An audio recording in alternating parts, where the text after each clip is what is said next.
Doctor साहब, सबसे पहले आपसे यही सवाल करना चाहूँगी कि हाल ही में हमारे मुल्क में सैलाब आया और सैलाब से मुतासर इलाकों में जो इमदादी कार्रवाइयाँ जारी थी उसमें अखुवत काफ़ी सरे फहरिस्त नज़र आई। अखुवत की जानिब से की जाने वाली इमदादी सरगर्मियों से मुतालिक कुछ बताएगा। जी, बिस्मिल्लाहिर्रहमानिर्रहीम। सबसे पहले तो मैं आपका मशकूर हूँ कि आपने बड़े मेहरबान अल्फाज में मेरा तारफ़ करवाया और अखुवत के जो कारकर्दगी है या हमारी जो सरगर्मियाँ हैं उसके बारे में रोशनी डाली। दूसरी बात मैं आपको इसके ऊपर भी मैं आपकी तहसीन करूँगा कि आपने एक ऐसे मौजू को चुना है जो हमारी नज़रों से ओझल हो गया है, यानी सैलाब से मुतअस्सरीन।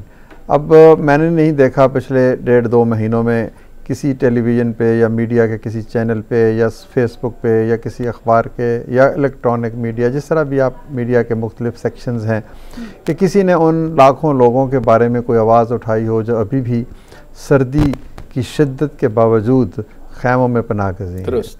तो ये इसमें कोई शक नहीं है कि हमारी कौम ने भी और हुकूमत ने भी इब्तदाई दिनों में उनकी बड़ी इमदाद की, उनको राशन दिया, उनको खाना दिया, उनको टेंट दिए, उनको इब्तदाई तिब्बी इमदाद दी गई।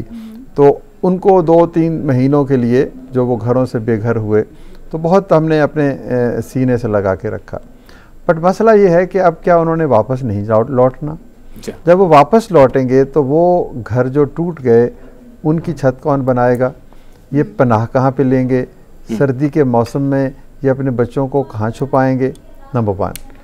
नंबर 2 ये है कि अब इन्हें अपना असर-ए-नौ कारोबार शुरू करना है। तो इनकी दुकान थी वो बह गई, कारोबार था वो तबाह हो गया, वो उसके लिए फ़ाइनेंशियल असिस्टेंस कौन देगा?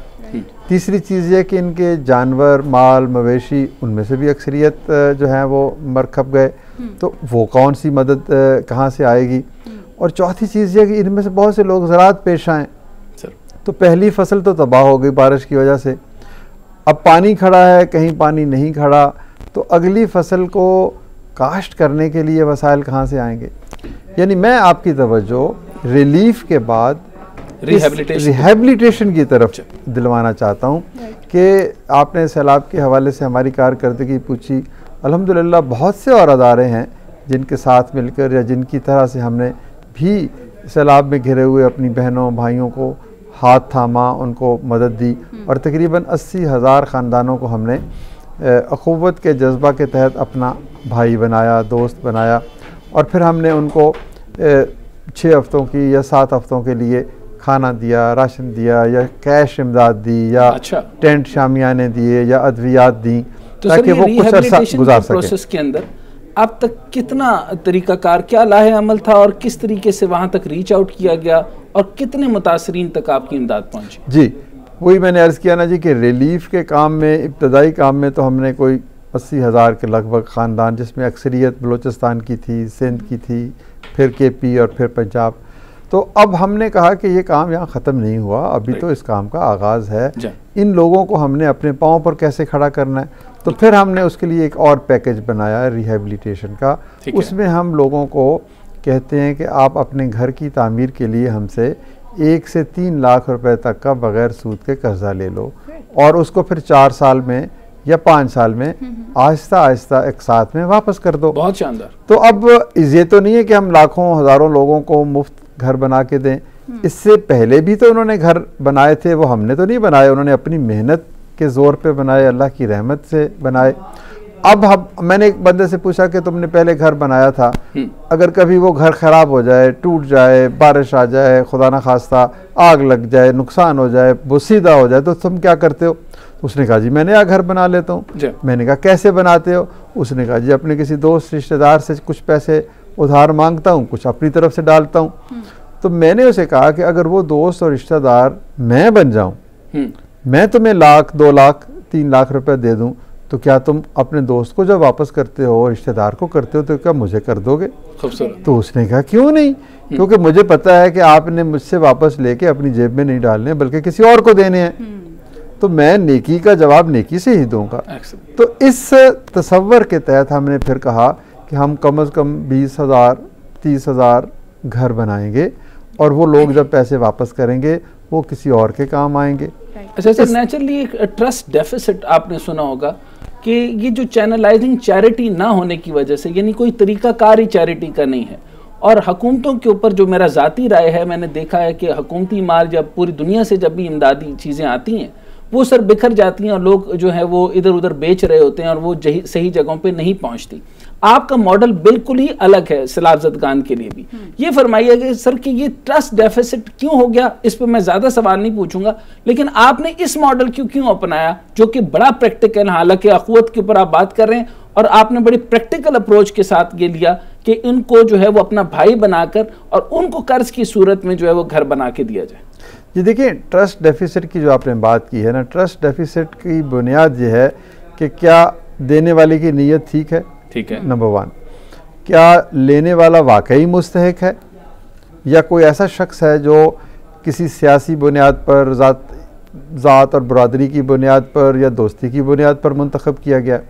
यानी ये दोनों काम जो हैं वो बड़े अहम हैं कि देने वाला किस नीयत से दे रहा है और क्या वो देते हुए कोई उसमें से अपना कमीशन या अपना कोई और बीच में कोई हिस्सा तो नहीं रख रहा, और लेने वाला क्या वाकई मुस्तहिक शख्स है। तो हम इन दोनों चीज़ों पे बहुत गौर करते हैं। अच्छा, क्योंकि सर ये देखें 180 बिलियन अब तक आप लोग जो हैं वो कर्ज फराहम कर चुके पूरे पाकिस्तान के अंदर। अच्छा, इसमें से अजला जो आते हैं वो तकरीबन 55 अजला हैं जिनके अंदर आप सिर्फ सैलाबी मामलात जो हैं वो तय कर रहे हैं। अगर मैं नंबर गलत बता रहा हूँ तो बता दीजिएगा। इसके अलावा 5.4 जो हैं वो आप तकरीबन लोग जो है वो मुस्तफीद हो चुके हैं, यानी बिला सूद कर्ज। यानी जो काम हुकूमतों के सोचने के हैं वो एक यानी 2 हाथों वाले एक इंसान मोहतरम जनाब अमजद साकिब ने सोच लिया और वो बगैर सूद के जो है वो ये काम मुकम्मल कर चुके। इतना बड़ा संग मील कैसे कर लिया, और सैलाब के लिए भी आपने उसी प्रैक्टिकल मॉडल को लेकर आए। सर ये आइडिया कहाँ से आया और कैसे चला? देखिए, ये दरअसल मेरी इसमें कोई कमाल नहीं है। आपने एक लफ्ज़ बोला आइडिया, ये दरअसल उस तसव्वुर की फतह है जिसको हम मवाख़ात कहते हैं। ये तसव्वुर नबी पाक सल्लल्लाहु अलैहि वसल्लम ने पेश किया और महाजरीन मक्का और अंसार मदीना के दरमियान एक रिश्ता कायम किया कि जो अंसार हैं वो हैसियत लोग हैं और जो मक्का से आने वाले महाजरीन हैं वो लुटे फुटे हैं, तो वो एक दूसरे के साथी बन जाएं तो एक खूबसूरत मुआशरा जन्म लेता है। हमने उसी फ़लसफ़ा से रोशनी पाई और हम कहते हैं कि 50% पाकिस्तान हैव्स है, 50% पाकिस्तान हैव नॉट्स है। तो उन दोनों के दरमियान इधर से एक शख्स इधर से एक शख्स अगर भाई बन जाए तो उस बाहमी तावन से और भाईचारा से हमें खूबसूरत मुआशरा बना सकते हैं। दूसरी चीज़ कामयाबी की हमारी अल्हम्दुलिल्लाह ये है कि हम खुदा से जंग नहीं करते। हम जो रकम देते हैं वो कर्ज़ हसन के तौर पर देते हैं, और कर्ज़ हसन के बारे में अल्लाह के रसूल सल्लल्लाहु अलैहि वसल्लम ने कहा कि सदका की 10 नेकियाँ और कर्ज़ हसन की 18 नेकियाँ। यानी ये भी नबी पाक सल्लल्लाहु अलैहि वसल्लम का पैगाम है और ये अल्लाह का हुक्म भी है कि सूद के बग़ैर कर्ज़ा दो। तो ये इस तसव्वुर की फतह है और इस पर ईमान और यकीन की फतह। अच्छा, एक तो सर मैं कहूँगा कि आप तो एक तो मेरी तरफ से तो एक आप माइक्रो फाइनेंसिंग के बानी हैं, 1। दूसरी बात मुझे ये बताइए कि आजकल तो यानी माँ बाप और बहन भाइयों के दरमियान में लोग कर्ज देते हुए झिझकते हैं। आप किस तरीके से बेझिझक और कोई बड़ी डॉक्यूमेंटेशन नहीं करते और आप कर्ज दे देते हैं? ये कैसे मुमकिन हो सकता है कि आपका लेस देन 1% भी आपके साथ जो है वो कभी धोखा नहीं हुआ और किसी ने कर्ज आपको वापस ना किया? ऐसा कभी मामला पेश नहीं आया? देखिए, सबसे पहली बात तो मैं बड़े एहतराम से कहूँगा कि मैं माइक्रो फाइनेंस का बानी नहीं हूँ। बात यह है कि कर्ज हसन का मॉडल ये मेरा नहीं दिया हुआ, ये सदा बरस से मुआशरे में है। आप अपने भाई को कर्जा देते हैं, बहन को, दोस्त को, ये कर्ज हसन ही है ना कि आप 100 रुपये देते हैं, 100 रुपये ही वापस लेते हैं। फिर इसके अलावा ये इस्लामी रवायत भी है। हमने तो महज इस रवायत को दोहराया है, हमने तो महज इस रवायत को असर नौ पेश किया है कि देखें इस्लाम के असूलों के तहत अगर हम ये काम करें तो इसको थोड़ा सा हमने कंटेक्चुअलाइज किया है आज के दौर के जो सियासी, मुआशी, इक्तसादी और समाजी जो कंडीशंस हैं उसके साथ जोड़कर इसको रिफाइन किया है, असर नौ इसको लोगों के सामने पेश किया। नहीं, लेकिन दूसरा दौर में जहाँ इतना मटेरियलिज्म बढ़ गया है, इस दौर में आपको जो रिजल्ट्स आए हैं क्या उसी दौर के हैं जिस तरीके से जो अकल इस्लाम का दौर था, अखुवत का दौर था, वैसे रिजल्ट मिलना बड़ा नामुमकिन था? नहीं, देखें आज भी वो जो इकबाल का शेर है कि आज भी हो जो इब्राहिम का ईमा पैदा, आग कर सकती है अंदाज़े गुलिस्तां पैदा। तो ये तो ईमान, यकीन, नीयत, इखलास, सोच, फ़िक्र, हुस्न अमल की कहानी है। तो अगर आप उसी सोच के साथ काम करें, हम तो बहुत गुनाहगार हैं लेकिन वो तसव्वुर बहुत बड़ा है, उसकी थोड़ी सी पैरवी भी आप कर लें तो आपको ऐसे रिज़ल्ट आपके सामने है। अब हमने जो 180 अरब से ज़ायद की रकम दी है, वापसी की शरह 99.9% है, तो ये उसी तसव्वुर की फतह है। एक्सीलेंट। और हम उन लोगों को जाके जब ये कहते हैं कि हम कर्जा देने तो आए नहीं हैं, हम तो तुमसे भाईचारा करने आए हैं, तुमसे दोस्ती मोहब्बत करने आए हैं, और उस दोस्ती और मोहब्बत का तकाजा ये है कि तुम्हारे रास्ते में कौन सी रुकावट है, जैसे दूर करके तुम गुर्बत से निकलोगे तो वो कहता है जी मुझे कारोबार के लिए कुछ पैसे मिल जाएं तो मैं अपना जो रोजगार कमा सकता हूं। अच्छा, आप ये भी तो कर सकते थे, मैं दोबारा सर वापस बैक टू स्क्वायर वन आ रहा हूं, कि ये भी तो कर सकते थे कि आप इमदाद का ट्रक लेते, चंद फोटोज खींचती और वो जो है इमदादी कार्रवाइयों का जो है वो रेल पे चलती, एड्स चल जाते और अखुवत की तरफ से बड़े बड़े ट्रक और इमदादी कार्रवाई चली जाती। आपने ये मॉडल क्यों लिया सर, जिस तरीके से 33 मिलियन से ज्यादा लोग मुतासर हुए, तकरीबन 5 लाख से जायद घर तबाह हो चुके हैं और इन घरों की असर नौ तामीर हुई। बलूचिस्तान टीलों पे बना हुआ था, टीलों पे ही रहेगा, और ना सिंध में जो है वो डूबे हैं, वो डूबे ही रहेंगे, गुर्बत का शिकार रहेंगे। लेकिन जो आपका मॉडल है it is very much practical, क्योंकि आज तक हुकूमती इमदाद तो मिली नहीं। आपने ये मॉडल यहां पर जो अप्लाई किया सैलाब में, तो ये आपको कैसा लगा? देखिए, मैं हुकूमत के बारे में कोई राय नहीं दूंगा। हुकूमती इमदाद मिलती भी है, नहीं भी मिलती, दुरुस्त भी मिलती है, गलत भी मिलती है। बहरहाल हुकूमत अपने तौर पर काम कर रही है। हमारा मॉडल ये है, देखिए मैं आपसे एक सवाल पूछूंगा कि क्या आप किसी शख्स को जो हर रोज़ चौराहे पे खड़ा हुआ भीख मांगता है अमीर बनते हुए देखा है? आपने उसको लखपति बनते हुए देखा है? नहीं। तो गुर्बत में फंसे हुए लोगों को भीख देने से आप गुर्बत से नहीं निकाल सकते। ठीक। ये तारीख का सबक है। सही। कि कोई शख्स जो भिखारी हो वो अमीर नहीं हो सकता, कोई कौम जो भिखारी हो वो अमीर नहीं हो सकती। अच्छा, मैं इसको सर सियासी रंग तो नहीं देना चाहता, लेकिन आपसे आपके सवालात मुकम्मल करता हूँ, फिर मैं आऊँगा कि क्या यही वाला मॉडल जो है वो हमारी मईशत के ऊपर, बैंकिंग चैनल्स के ऊपर, इस पूरे निज़ाम के अंदर क्या अखुवत का मॉडल जो बिला सूद बैंकारी का निज़ाम है ये कायम हो सकता है? लेकिन इससे पहले एक सवाल है कि ग्रामीण बैंक का सर मैंने सुना है, और डॉक्टर यूनस थे या मोहम्मद यूनस साहब थे, उन्होंने 2006 में जिन्होंने नोबल अमन अवार्ड भी लिया था, 1976 में उन्होंने इसको शुरू किया था। सर क्या मैं समझता हूँ कि आपका अखुवत मॉडल और ग्रामीण बैंक में क्या मुमासलत है? क्या वहाँ से आइडिया आपने कैरी किया या मुमासलत है, या ये बिल्कुल ही अलग मॉडल? जी देखिए, बुनियादी काम तो एक ही जैसा है कि वो भी कर्ज देते हैं, हम भी कर्ज देते हैं, लेकिन जो असल इसके अंदर जो एसेंस है ना, जो इस पूरी तहरीक का जौहर है वो मुख्तलिफ है।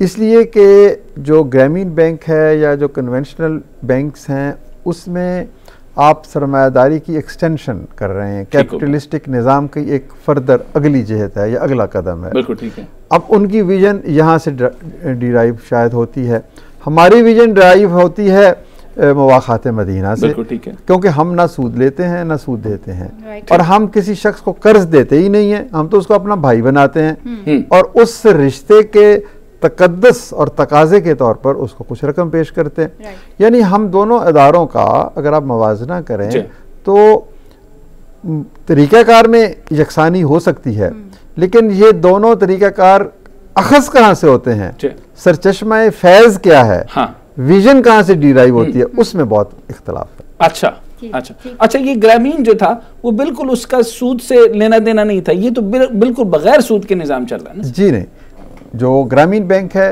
ये तो सूद पे यकीन रखता है। हाँ, यही मैं कह रहा हूं। इनका काम जो है बगैर सूद नहीं है। तो हमने उसमें ये जो आप समझें कि डिविएशन की इस मामले से, हमने कहा कि एक गरीब शख्स को के साथ कारोबार नहीं करना चाहिए, गुर्बत कारोबार से नहीं, गुर्बत मुआखात से खत्म। यानी आपने 1500 साल पहले आका अलैहिस्सलाम के नक्शे कदम पे चलने का फैसला किया और अल्लाह ने कामयाब भी किया। ये हमें तौफीक मिल गई कि हमने कहा कि गुर्बत भीख से नहीं, मुआखात से ख़त्म होगी, गुर्बत सरमायादाराना निज़ाम से नहीं, बगैर सूद के एक मुआशी निज़ाम से ख़त्म होगी। सर, आपके कीमती वक्त में एक और सवाल करना चाहता हूँ कि अब ये तो एक तो हुकूमती सतह हो गई, दूसरा आपको इल्म में होगा कि पहले जो है वो इसको कैलकुलेट नहीं किया जा रहा था, लेकिन 32 अरब रुपए या 40 अरब रुपए का सैलाबी नुकसान है। तो इसको पूरा करने के लिए इंटरनेशनल डोनर एजेंसी से भी उतना पैसा नहीं आया जितना आना चाहिए था, और ना ही रिहेबिलिटेशन का काम उस सतह का हो रहा है जितना होना चाहिए था। और कुछ अरसे में फिर एक और नया निज़ाम आ जाएगा, उसको हम हैंडल नहीं कर पाएंगे। ये जो आपने तरीका कहा कि खुद इन्हसारी, यानी हमारे दोस्त बनो और अपने घर को खुद हिफाजत करो और दोबारा से बनाओ, ये आप क्या समझते हैं कि कितनी रिहेबिलिटेशन के लिए तेजतर इकदाम होंगे? देखिए, मैंने तो आपको एक साफ सी बात बताई है कि हमारे मुआशरे में अंदाज़न 50% लोग जो हैं वो साहिब सरवत हैं, यानी उनके पास दौलत है, वो हैव्स में शुमार होते हैं। 50%, हालांकि इससे कम है लेकिन हम फिर भी 50% कह लेते हैं, हैव नॉट्स हैं, जिनके पास सरमाया नहीं है, दौलत नहीं है, वसाइल नहीं है, या यहाँ तक कि उम्मीद भी नहीं है। तो मसला इतना है, ये एक आइडियलिज्म है जो मैं आपके सामने पेश कर रहा हूँ कि ये 50% क्यों नहीं इन 50% से दोस्ती करते। इधर से एक शख्स उठे और इधर से एक शख्स को कहे कि तुम मेरे भाई हो। तो मैं कहता हूं कि हमारी इज्जत नफ्स, एक शख्स की इज्जत नफ्स भी मर जाती है जब वो आगे हाथ फैलाता है। हमने पूरी कौम की इज्जत नफ्स को गिरवी रख दिया जब हम कहते हैं कि बैनुल अक़वामी मदद नहीं आई। बैनुल अक़वामी मदद की बजाय ये मवाख़ात का निज़ाम आप शुरू करें और आपस में एक दूसरे की मदद करें, तो वो खूबसूरत मुआशरा बन सकता है। ठीक है, डॉक्टर अमजद साकिब साहब हमारे साथ मौजूद थे। डिटेल गुफ्तगू रही है डॉक्टर साहब से, और नाजरीन ने भी यकीनन उनसे कुछ सीखा होगा। आपस में एक दूसरे की मदद करते रहें तो शायद हमारा मुल्क जो है वो एक खुद मुख्तार मुल्क बन जाएगा।